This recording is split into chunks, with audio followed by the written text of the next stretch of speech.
한테. 유튜브 형님들, 스페 형님들 어서 오시고. 주말에 언어보 살아있으니까. 근데 막상 언어보 살려달라 했는데 언어보 갈만한 게 별로 안 보이기도 하는데, 어쨌든 어제 좀 아쉬웠어요. 조합을 너무 못 짰다. 별점 3개짜리 다 2개 들어갔는데, 이래서 늦잠 자면 안 된다니까. 너무 뭔가 쫓겨서 이렇게 조합 잘라니까 침착하게 좀 못 짠 것 같은데, 오늘 가져옵시다. 주말에 가져오면 되니까. 전체적으로 대충 괜찮아 보이고, 메이저는 제가 분석이 좀 덜 돼가지고 표는 방송 종료하고 최대한 빨리 마무리해서 발송하겠습니다. 8시 반이 첫 경기인데 7시 15분 후딱 갑시다. 첫 번째, 맨시티 대 크리스탈 팰리스. 이 경기는 그냥 2개 중에 하나 가시면 됩니다. 2개 중에 하나. 승 찍거나 언더 찍거나.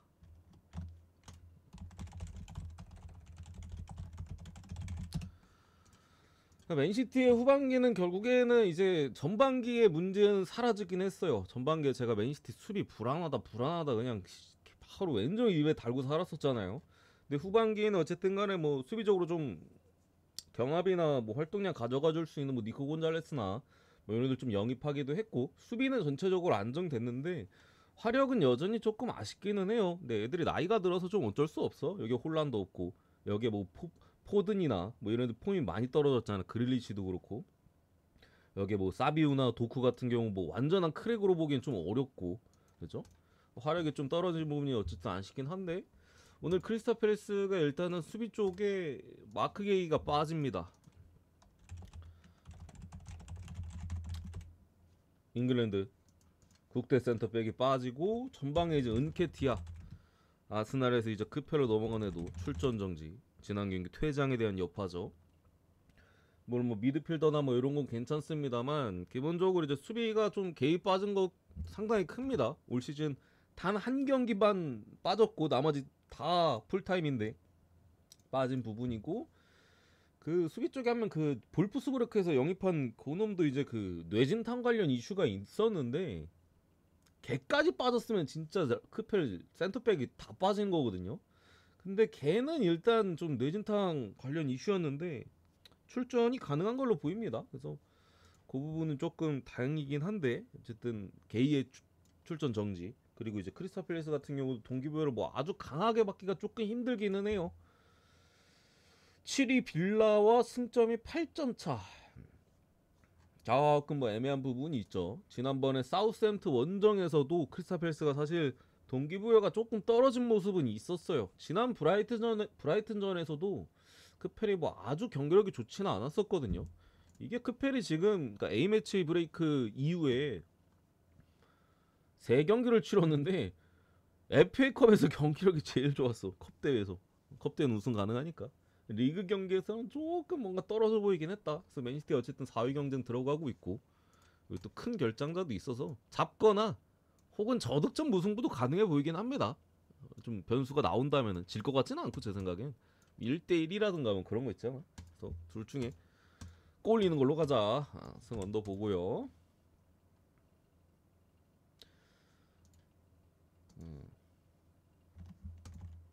그리고 레버쿠젠 대 마인츠 분데스로 넘어와서, 요거 일단 레버쿠젠 입장에서 희소식은 그동안 빠져있던 비르츠가 복귀했어요. 사실 플로리안 비르츠가 빠진 구간에서 레버쿠젠 경기력이 진짜 심각하긴 했었거든요.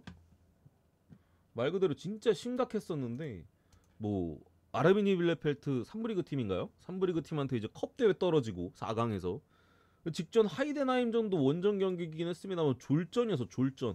제가 이거 레버쿠젠 배당 말도 안 된다라고 했었던 기억이 나는데, 추가 시간에 추가 시간에 골 받고 이겼어. 추가 시간에. 심지어 뭐 원래 그 자주 쓰는 애들도 아니고 부엔디아가 넣었어. 부엔디아가 박아서 이겼는데, 오늘 일단 비르츠가 복귀하는 부분은 긍정적이긴 해요. 다만 이제 경기력이 좀 떨어진 부분이 걱정이긴 한데, 어쨌든 유년배는데 지금 결장자가 좀 많긴 합니다. 정우영 일단 시즌 아웃 됐고, 미드필더 쪽에 이제 스코프나 뭐 이런 애들 좀 한두 명 정도 빠져. 마인츠로 적었냐며? 정신머리 보소. 마인츠만 마인츠 프렌으로 가야지. 빠지는 부분이 있고, 유니언벨인데 동기부여를 얻기는 조금 힘들어 보여요. 이게 원정 경기인데 동기부여까지 떨어지면 조금 빡세긴 하거든요. 당장 강등권 하이덴하임이랑 유니언벨린 승점 차가 지금 11점 차예요. 11점 차. 이미 강등권과 너무 멀어졌고, 거기에 이제 유럽 대항전과도 11점 차네. 유럽 대항전이라도 11점 차예요. 원정에서 사실 동기부여를 얻기 좀 힘들거든요. 홈에서 잘 안 지면은 뭐 이미 잔류는 확정이니까 그죠. 그래서 찔 거면 레버쿠젠이 좀 낫단 마인드. 다만 경기력이 얼만큼 회복할지 모르겠어요. 비르츠가 돌아오긴 하는데 최근에 진짜 못하긴 했어. 이 배당이 말이 안 될 정도로 못하긴 했어 레버쿠젠이. 이거는 좀 확실한 반등이 이뤄지지 않는 한 진짜 똥줄일 수도 있다. 언어바는 올라오길 바라면서 오바 보겠습니다. 근데 요거는 조금 뭐랄까 어쨌든 반등을 해야 되는 구간이라 주력으로는 모르겠는데, 근데 어쨌든 레버쿠젠이 리그 우승 희망이 있기는 해요. 승점이 6점 차밖에 안 나긴 해. 남은 경기 6경기 남았고 오늘 바이에른은 대어 클래시코잖아. 잡아야 되지 않나 라고 생각합니다. 그 전에 경기력이 너무 충격적이었어가지고 확답을 못하겠네 뭔가 저 경기. 메넨글라드바흐 대 프라이부르크. 요거 다득점 보겠습니다. 결국에 이제 프라이부르크라는 팀이 사실 오바찍게 좋은 팀이 아니거든요. 좋은 팀이 아닌데 지금 후반기에 수비가 좀 불안하기는 해요. 실점이 확실히 좀 많이 늘어난 모습이고, 아무래도 이제 좀 본인들도 승리를 챙기려고 하다 보니까 더 그런 부분들도 좀 있는 것 같긴 합니다. 사실 마지막이고 프라이부르크도 지금 유럽 대항전 경쟁이 좀 시게 들어가 있어가지고 지금 7위로 컨퍼런스 리그 순위엔 글라드바랑 2점 차. 그리고 이제 유로파인 마인츠랑 4점 차. 이겨야 돼.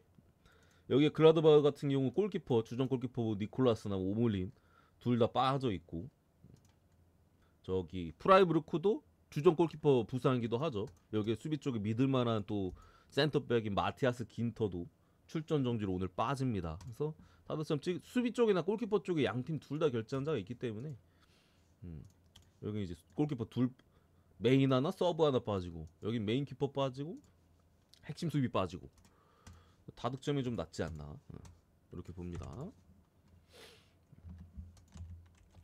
보험대 이제 아우크스부르크. 패병님 보내드릴게요. 잠시만요.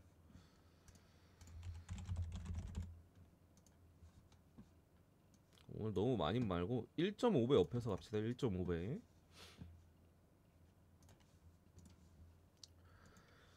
요거는 이제 강등권인 보험 경기인데 제 생각은 그래요. 아우크스부르크 축구가 결코 막 이런 보험 상대로 메리트가 있진 않아요.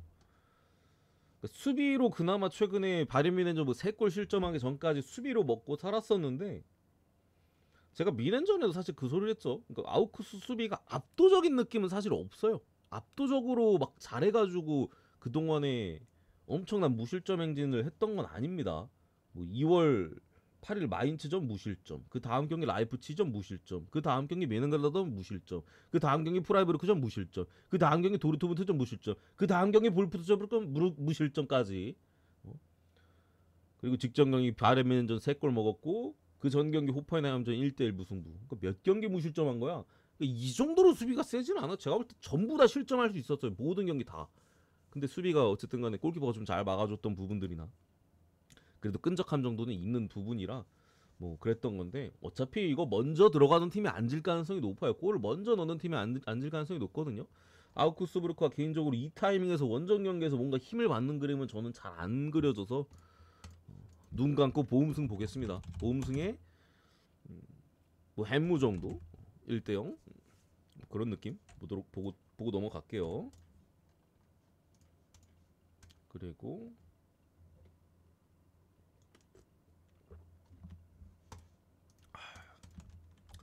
브라이튼 대 레스터 시티.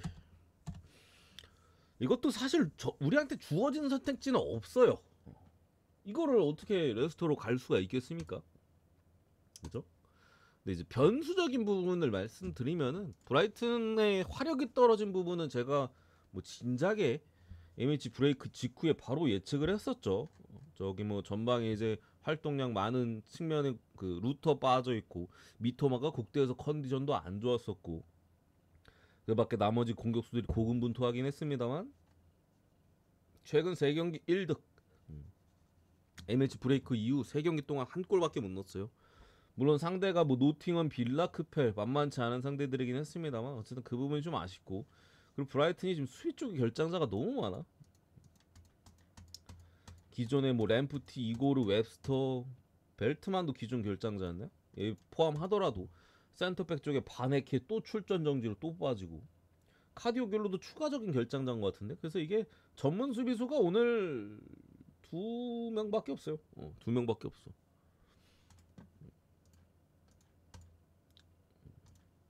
그래서 이거는 레스터가 간만에 좀 득점할 만한 경기이기도 합니다.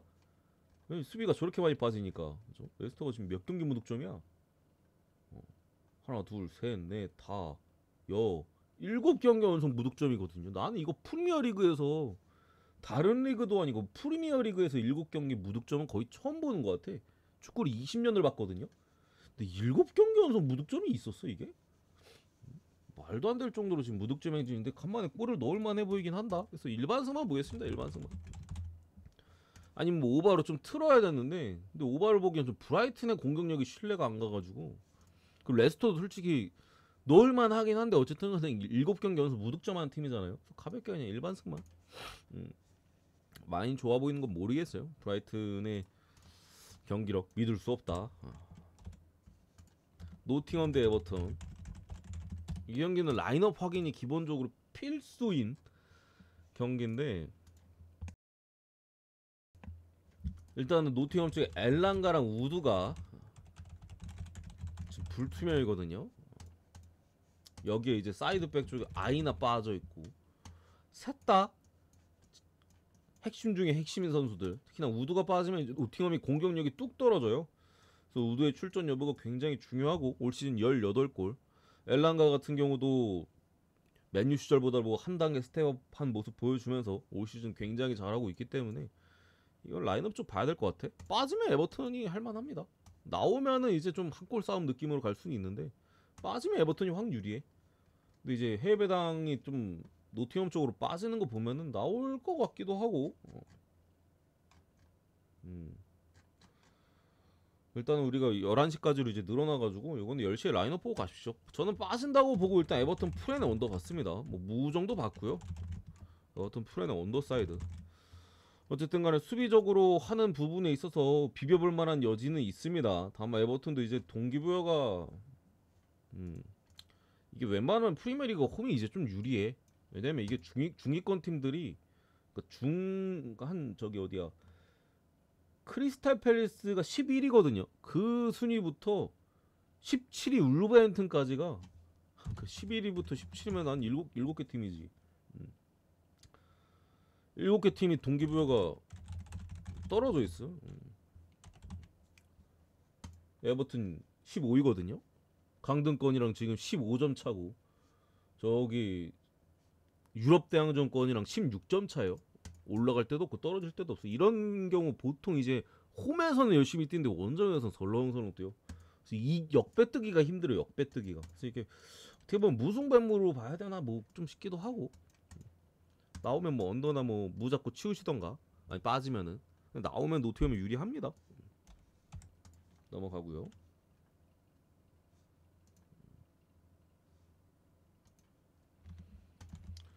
인터밀란 대 칼리아리. 어서 오세요. 요 경기는 제가 봤을 때 배당 메리트가 별로 없다고 보여집니다. 그러니까 인터밀란이 일단은 그 미드필더 쪽에 배터리 역할을 해줄 수 있는 아슬라니가 복귀하긴 했어요. 뭐 얘가 뭐 승패를 뒤집을 만한 선수는 아니고 교체로 미드필더 쪽에 활용하는 놈인데 어쨌든 이제 바이에른 뮌헨과의 챔스가 이제 홈에서 또 열리잖아요. 그래서 이제 로테이션 돌릴 수 있는 카드는 좀 복귀한 부분인데 제가 뭐 지난 미넨 때도 그랬고 최근에 계속 인터밀란 경기 분석하면서 말씀드렸던 부분이 경기력이 별로 안 좋아. 인터밀란이 사실 지난번엔 바이에른 뮌헨전도 제가 그냥 둘 다 안 좋은데 바이에른 뮌헨은 거의 암흑기 시절급으로 안 좋다라고 봐서 인터밀란 프렌을 갔었던 부분인데 뭐 그때 아스날이랑 인터밀란 프렌 가서 메인 잘 먹었죠. 근데 인터가 잘 못했어요 솔직히. 그러니까 바이에른 뮌헨은 그 수비가 너무 안 좋아서 인터가 이긴 느낌이지 내용 자체는 인터가 잘 못했어. 저는 칼리아리가 사실 뭐 강등급 위에 있는 팀이고 뭐 한 부분은 있는데 지금 인터밀란의 경기력이나 이런 걸 봤을 때는 똥베로서의 메리트까지는 잘 모르겠습니다. 그러니까 조금 방심하거나 하면은 칼리아리가 해볼 만한 포인트도 있을 것 같아서 요거 무승부로 볼게요. 무승부. 지금 경기력 대비 이 개똥배를 믿을 수가 없다. 더군다나 챔스에 대한 여파도 어쨌든 있을 수도 있고 칼리아리 어쨌든 강등권 싸움을 하고 있는 부분이기 때문에 수비적으로 잘 했을 때는 뭐 한 골차 패배 내지 골운이 칼리가 좀 따르면 무승부까지도 해볼만 하지 않을까. 아스날 대 이제 브라이언트포드. 그래 아스날이 이긴다고 했죠 형님들. 구조적으로 지기가 어려운 경기라고 했었잖아 레알 마드리드 전에. 어쨌든 아스날 레알 마드리드 3대0으로 3대 떡으로 개박살을 내고 이제 왔습니다. 좀 어쨌든 아쉬운 부분은 뭐 팀버가 오늘 좀 불투명에 떠있다라는 거. 그리고 지난 경기 이제 뭐 라이스나 사카 같은 경우도 후반전에 좀 교체를 해주긴 했었죠. 근데 출전이 가능하다고 합니다. 저는 좀 오늘 경기 빼주지 않을까 했는데 출전시키려는 것 같아요. 그리고 다행인 부분 요 정도 느낌이고 브란트포드는 오랫동안 빠져있던 이제 그 에러니키 뭐 리코 헨리 야 진짜 한 시즌 통으로 날려먹었네. 원래 주전이거든요 둘 다. 주전 사이드백인데 시즌 다 끝나고 복귀하네. 복귀했습니다. 출전이 가능하다고 하는데 이미 너무 오래 못 뛰어가지고 당장 뭐 메인으로 기용하긴 힘들 것 같아요. 거의 1년을 부상당했었으니까. 요 정도. 그리고 마티아스 헨센도 미드필더 쪽에 복귀하긴 하고 미드필더 쪽에 이제 배터리 자원. 일단은 아스날이 로테이션을 돌릴 수가 있어요. 뎁스가 나쁘진 않기 때문에 지난 경기 벤치에 있었던 뭐 트로사나 조르지뉴, 뭐 스털링, 뭐 은화네리 전방에 이런 애들 쓸 수도 있고 미드필더 말씀드렸던 뭐 조르지뉴 같은 애들. 수비도 벤 화이트가 최근에 이제 벤 화이트가 원래 주전이긴 한데 최근에 몸 상태가 별로 안 좋긴 하거든요. 팀버가 오늘 불투명이기 때문에 벤 화이트를 쓸 것 같고 사이드백에서도 뭐 진첸코나 아니다 스켈리 정도는 쓸 것 같고 뭐 한 부분인데 제가 아는 아르테타 감독이면은 리그 지금 리버풀이랑 승점 11점 차거든요. 제가 아는 아르테타 감독은 포기 안 해요 이거. 레알 마드리드 원정에 잘해야 되기 때문에 이거 롯데 돌려서 뭐 대충 하고 어차피 리그 우승 거의 물 건너갔잖아 넘긴다. 제가 아는 아르테타 감독은 그런 스타일 아니야. 끝까지 하는 스타일 끝까지. 마지막까지 변수를 창출하고 우리가 설사 이거 뭐 어쨌든 리그 사실 의미가 좀 떨어지긴 하잖아. 11점 차 많이 벌어지긴 했어요. 근데 그럼에도 우리가 이거를 끝까지 리버풀 상대로 경쟁을 함으로써 그 얻는 그런 가치를 포기하지 않고 뭔가 그래도 해봤고 그런 것들 중요하게 생각해 이 감독이. 저는 아스날 승 보겠습니다. 그 레알 마드리드 3대0으로 이긴 기세는 이어갈 가능성이 좀 높지 않을까라고 생각하고 언더 볼게요. 브랜트포드가 무득점할 가능성이 좀 높지 않을까. 그리고 아스날이 못 이기면 언더지 않을까. 1대1이나 뭐 그런 거. 그래서 승이나 언더. 둘 다 뭐 나쁘진 않은 것 같아요. 언더 일단 배당이 좋고 승도 뭐 저는 쉽게 이길 것 같진 않은데 솔직히 꾸역승 할 것 같아. 꾸역승. 넘어가고 바이에른 뮌헨데 도르트문트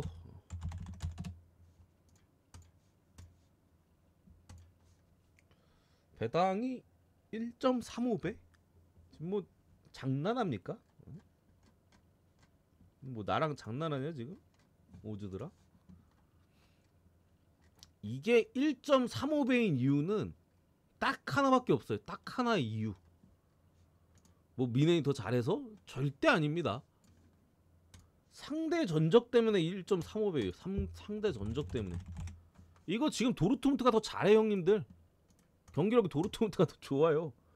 근데 상대 전적이 워낙 압도적이야. 21세기 기록만 놓고 보면 20승 5무 5패입니다. 바이에른 홈에서. 여기에 최근 10개 시즌 10승 1무 2패예요. 홈에서. 리그 경기로 한정했을 때는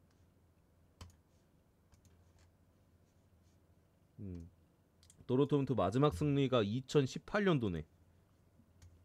미넨에서 마지막으로 미넨 원정에서 도르트문트가 승점을 딴 거 7년 전입니다. 7년 전. 그러니까 1.35배인 거예요. 그러니까 도르트문트 프렘 보겠습니다. 1.35배 말이 안 돼. 저는 2배당 줘도 도르트문트 프렌을 볼 것 같은데 1.35배? 진짜 순수 상대 전적 발로 지금 1.35배 받은 건데 바이에른이 지금 1.35배를 도르트문트 상대로 받을 만한 팀이 아니. 이게 무슨 상대 유니언 베를린도 아니고 지난 경기 아우크스부르크 상대로 1.2 몇 배 아니었어? 이게 어떻게 도르트문트 이거 진짜 순수 상대 전적 발인데. 물론 이게 좀 상성이라는 게 있고 상대 전적이 분명 중요하긴 합니다. 근데 어떻게 보면 7년 동안 그래도 이게 한 번밖에 못 이겼고 한 번밖에 승점 못 땄으면은 한 번 또 딸만하긴 해요. 그거 맞잖아. 7년 동안 못 따는데 둘이 붙어가지고 뭐 아예 한 번도 못 이겨본 것도 아니고. 어쨌든 바이에른의 수비 쪽에 지금 문제 심각하고 지난 경기 저기 인터밀란과의 챔피언스리그도 결국 두 번째 골 실점 때 수비 뭐 하고 있냐. 저기 프라테시 그냥 냅다 달리고 있는데 그 에릭 다이어는 누굴 마크라는 거예요 대체. 골대 안으로 그냥 들어가 버리잖아요. 물론 공 맞긴 했어요. 개인적으로 저는 인터 프레는 갔었기 때문에 야 저 새끼 수비 지린다. 선수 안 보고 그냥 골대으로만 뛰는구나 했는데 무시할라까지 빠진 공격진.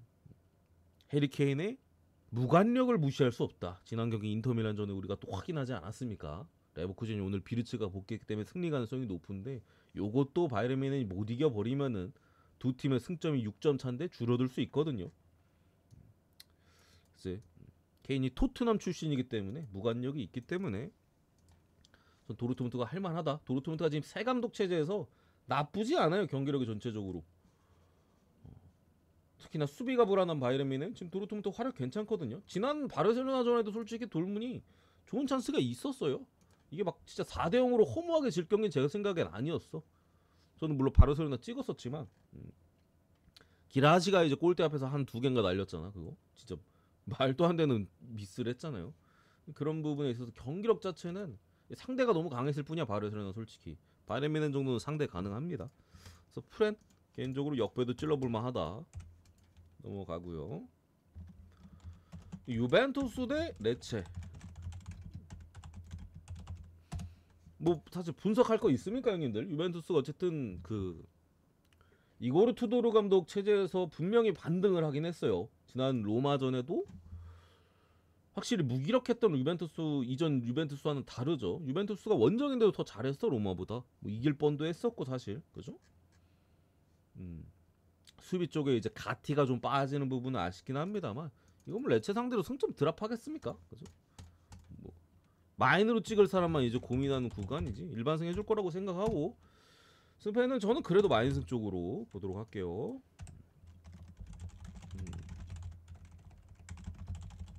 이 경기도 뭐 바르셀로나 승에 마인승까지 그래도 해줄만한 경기이지 않나. 저는 레가네스가 수비가 안 좋기 때문에 바르샤가 지쳐있기는 하거든요. 그러니까 좀 지쳐있는 게 걱정이긴 해. 지난 베티스 전에도 베티스가 템백할 때 바르샤가 좀 지쳐가지고 뚫지 못하는 부분들이 좀 있기도 했었고 물론 이제 돌무는 쉽게 뚫긴 했었는데 근데 레가네스 같은 경우 이제 수비가 좀 불안해요. 수비가 불안해서 바르샤가 뚫을 수 있지 않을까. 선제골이 일찍 나오면 뭐 학살각도 있다고 봅니다. 어쨌든 여기까지 보도록 하겠습니다.